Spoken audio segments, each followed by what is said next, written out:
Hi there, class. This is video number 2 for the Fear of Public Speaking.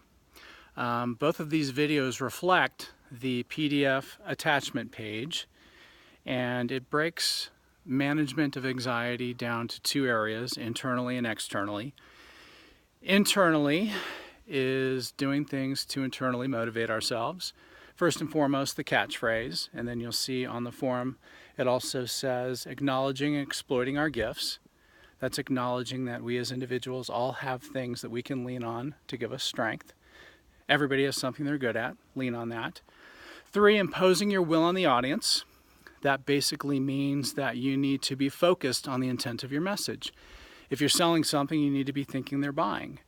If you're trying to get a vote, you need to be thinking they're voting for my guy, they're voting for my girl. If you're trying to persuade an action, you need to be thinking they're going to do what I say. That's what I mean by imposing your will on the audience. And then 4, look your best. Appearance matters. I mean, there's a reason we have eyes. Now, it's not about looking handsome or beautiful, while that is very nice. It's about looking strong and professional and ready to lead the room. One of the best ways you can feel confident about speaking is looking your very best. Studies have shown again and again and again we feel how we look. So those are the 4 things you can do to internally motivate yourself. Develop catchphrases, acknowledge your gifts, impose your will on the audience, and look your very best. Now the second area is external. And I have one word to sum up what we can do to manage our nerves externally, and that is cut the anxiety in half. That comes down to one word: preparation. Years ago, I had the privilege of working with the CFO of an international financial firm. When I met with this gentleman, we sat down, and the first question I always ask my clients is, "Why did you call me?" So I said, "Why'd you call me?" And he immediately started explaining that. He says to me, "I'm the CFO of this company, have been for 14 years. All I do is travel around the world speaking about this company, and I'm really good at it. I've done it for 14 years. All I do is travel and speak about the company. There's nobody that knows the company better than I do. That's why I speak about the company." And so I'm thinking, wow, why did this guy call me? Doesn't he know I'm a speech coach?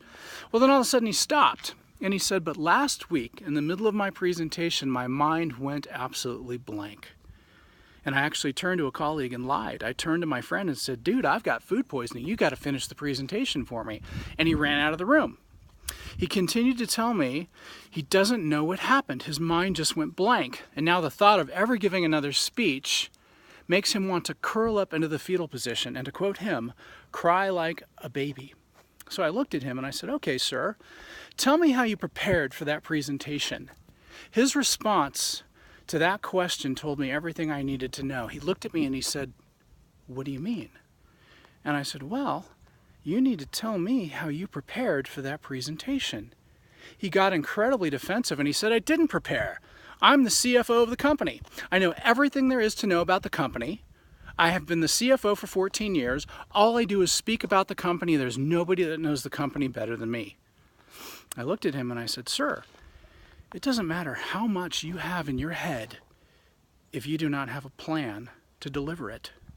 Not only does your audience need a plan so they can follow you, you need a plan. The speaker needs a plan so the speaker can follow the speaker and not go blank on the brain and have to run out of the room and lie about having food poisoning." I said, "Sir, there's nothing more important to the success of your presentation and controlling your nerves than being prepared." But I was also able to tell him the good news is this is a quick fix.